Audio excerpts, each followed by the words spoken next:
got her on the hard here in Hobart, and we have gutted her. So we have basically, to give you a run through, we have removed, so in our insides, she had this horrible carpet which basically ran through a lot of the interior, which was lovely, lovely pink, really not my color. Delaminate, especially where we had a bit of water damage. So you can see here was a bit of work that we still need to do here. The actual shell itself is fine, but the water damage that affected the carpet, it needed to be replaced. But in the long run, it's going to benefit. We really want to sort of have a boat for the next 10 years. So I'm just going through at the moment, finding things and figuring out if we want to keep her or lose it. A few things that I keep finding are things like this. Very sexy number. It's just a lee cloth, but through our lovely ability of sanding and all the dust that we've put through the boat, this is very mucky. So I'm going to attempt to take this lee cloth home. There goes my water bottle. And wash it and see if I can bring it back to life. Hopefully we can try and salvage some of the things that came on the boat. So once we got the boat on the hard, we proceeded with removing all the deck fittings that we could along the side decks. This mainly included stanchion posts, U-bolts, and the jib travelers. The main reason we picked these to remove first was we noticed from the inside that there had been some leaking happening through the holes, especially where all the screws and bolts were going through. So we removed all of them, and it was evident straight from when we removed them that the silicone was so old that it was just falling apart, and even the wood around the actual screws and bolts was quite wet. So once we removed all the fittings, we allowed it to dry, and then we filled out the holes to make them slightly bigger to allow it to get to some better wood. Countersink the tops to make it a lot cleaner for us to be able to fill in with a resin glue. What we used was a vinyl ester resin and glue powder. Before we filled them in with glue, we ensured that we put masking tape under each hole so that the glue would harden within the actual hole and wouldn't drip through. In our last episode, you got to see Julian prepping to put our top coat on our galley walls and our cabin. That's all dry now, so it's time to remove the masking and see how she looks. So we've used a oil-based enamel for the top coat. To speed the process up, we've put a tiny bit of 2-pack hardener in, and that just allows you to pretty much do one coat after the other, opposed to having to wait between coats for a couple of hours. Enamels have a bad habit: if you put too large a quantity of paint on, they won't dry out properly. So here you notice we haven't painted all the way down to the floor of the boat. The reason for this is we'll eventually put a cork floor all the way through, and to hide the wall and floor join, that will be covered up by a teak quad, which is basically a little corner of timber, which we'll do in teak, most likely leave raw as well, leave it unfinished so it doesn't get knocked around. I'm so happy with the finished product. So we painted 1, 2, 3, 4, say 6 panels within this boat, 1 in our bedroom, and just to brighten it up. It was very much wood all the way through, which, don't get me wrong, I do love the look of wood, especially when it's got a nice satin varnish on top, but I really wanted to dull that down and modernize the boat. So this is what we've done. So we've painted these panels here, here, and as I just go down here, step's not here, so a bit of a jump. Done this panel here, and this Laminex board here. Now we are in 2 minds at the moment to paint the doors white to match, but we haven't decided that just yet. So the last one we've done is this panel here in our cabin. Now this used to be obviously just a wood panel here, just varnished. Now we've only got this small little windows in this cabin, so I really wanted to bring more light in here, because all we've got for light is that little thing and our two little windows. So I wanted to basically modernize the boat a bit more and to brighten up.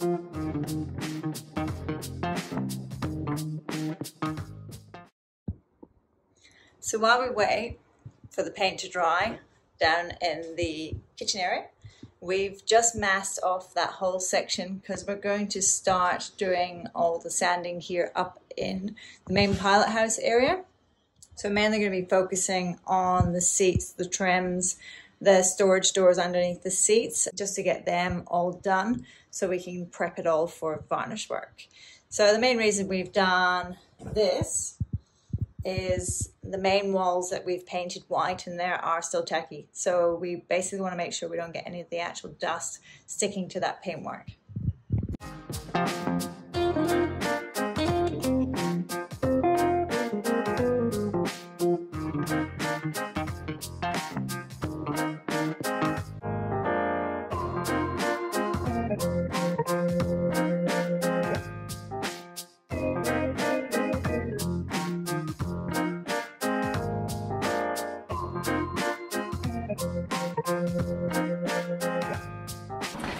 Okay, so far we've managed to sand everything in here.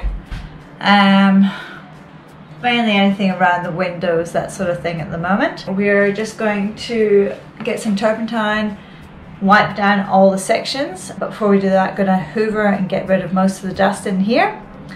And then once we're happy with how it's going to look with some varnish on it, we're then going to start masking up to have a look and start with the process of priming.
Hey, so since last time we've got all these walls down here painted, demasked and ready for more masking and starting to look at the varnish work.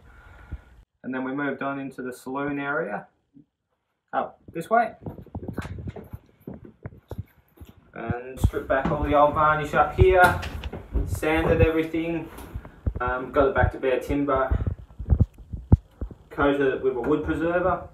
And since then, with the white downstairs going so well, we've decided to paint all these flat panels all around here, paint them white just to sort of make the boat look a bit more modern, a bit brighter, also makes the boat look bigger. So Kirsty's been busy masking all the timber trims up, which we're going to keep varnished, and yeah, hopefully she'll keep masking away and we might get some primer sprayed on late this evening. We're spraying the primer. Yes, we could be rolling it and brushing it, which would save on a lot of masking.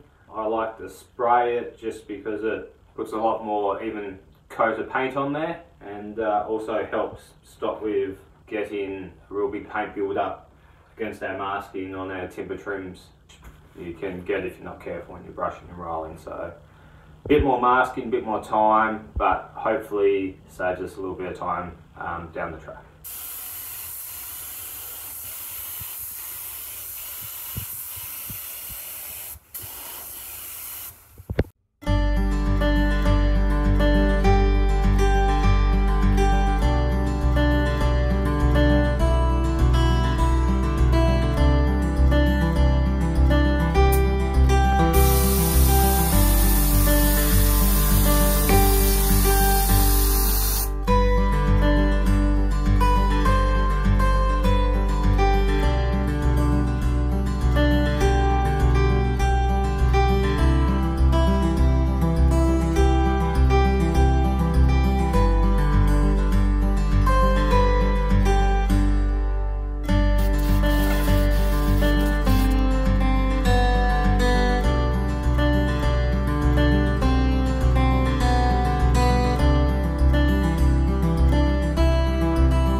Since last time I think you saw me painting, I was using a gun a bit different to this one. I was using a pressure pot, which basically the compressor puts pressure into the pot and helps. I'll explain that later on. Anyway, what I'm using here is a gravity feed. Mainly using this where I'd normally be using a pressure pot. Using this because it's easy. You know, they're a simple gun. They're easy to clean up. Don't take a lot of materials to clean all the paint out and pack away. Where the pressure pot's a little bit more involved. There's my hammer again. The pressure pot is good because the gun's separate to where the paint's kept. So you can use the gun upside down where this is what we call a gravity feed. So it relies on gravity to feed the paint to the nozzle of the gun, where the compressor pushes air out through some little jets in the nozzle here, which gives us that paint fan and helps with the spray. If I tip this upside down, gravity doing its thing, tip it upside down, the paint will work its way to the bottom of the pot and away from this nozzle, and it won't spray anymore. So it makes getting underneath these little tight bits where I can't hold the gun upright really hard to paint. So once this is all prepped up and ready for top coat, we'll go back to a pressure pot, and that way I'll be able to hold the gun sideways, upside down, and not worry about the paint feed to the nozzle. So the gravity feed, once again, same, very simple. Got 3 controls, 2 on the side here, 1 on the bottom. Air plugs into this one. So this bottom one here adjusts how much air pressure comes out of the end. So if I plug that in, there's no air coming out as I wind this. So that adjusts the air feed to the end of the gun. These other 2 nozzles, this one here, adjusts the amount of paint. So we'll go, if I wind this in, pull the trigger,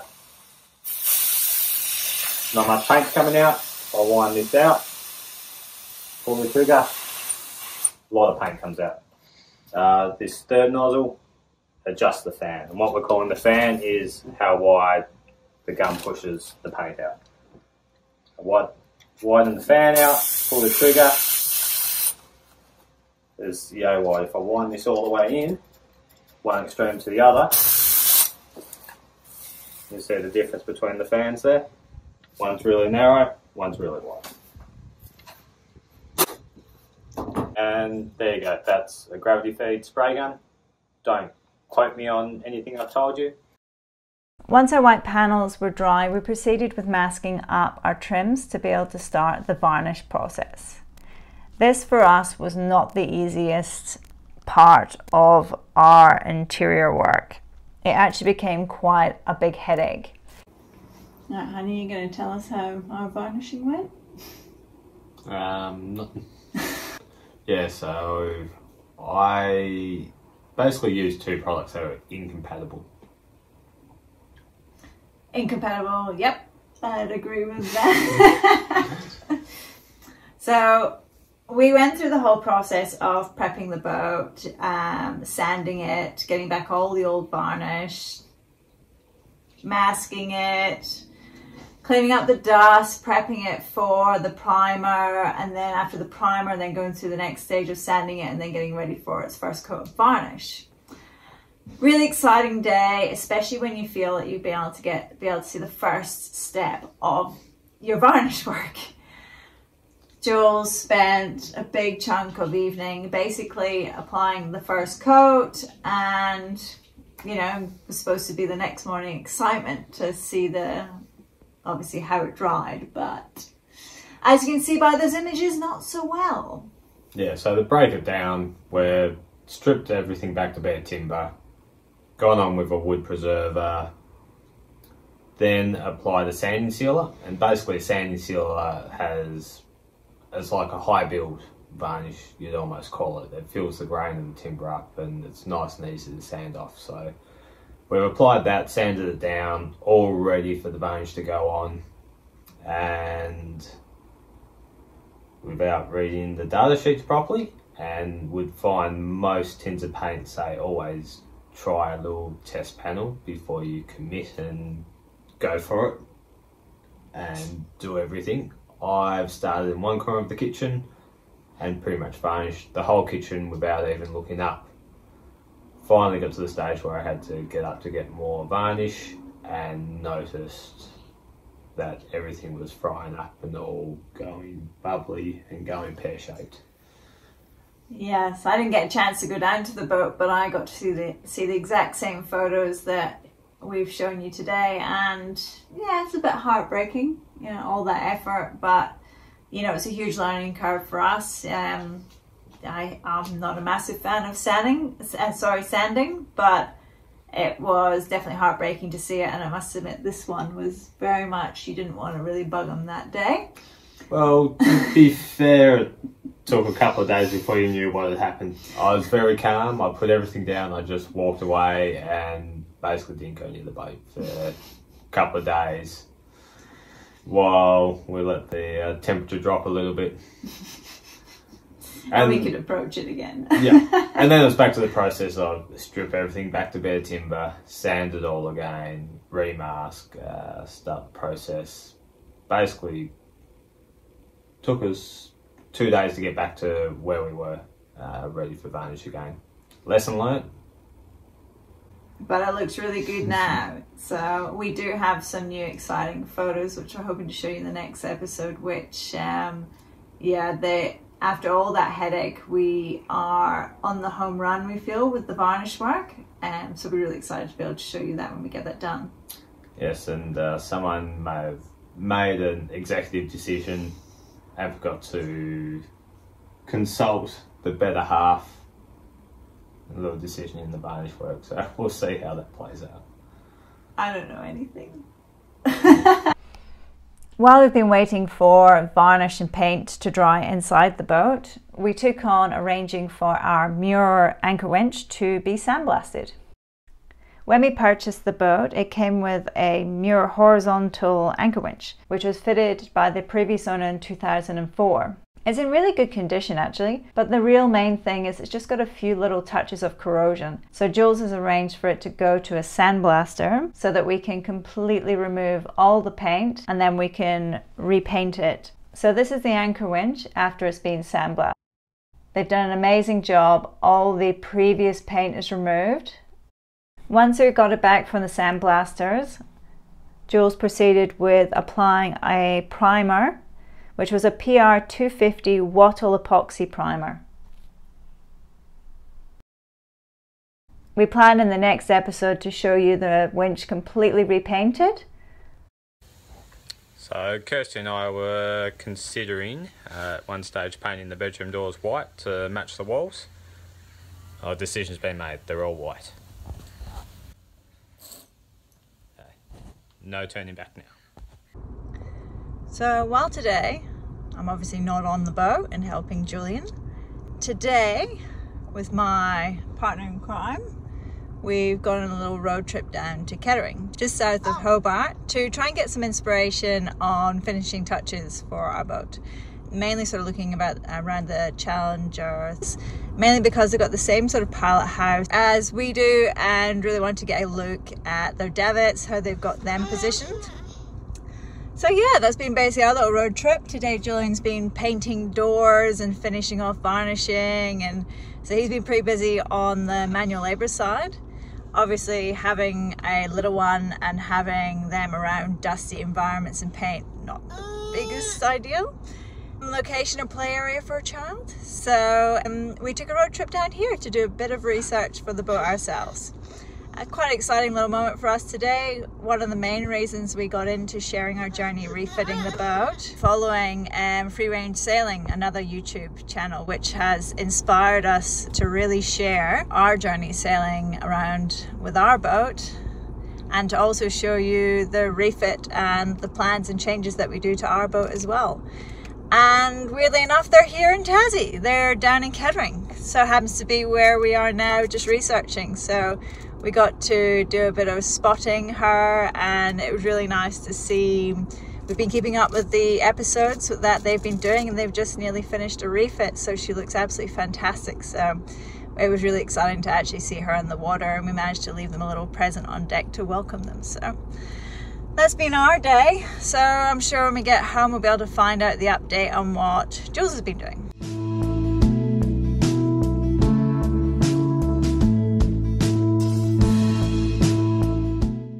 If you like the video, hit thumbs up and subscribe, and hit the bell to receive any notifications of upcoming episodes.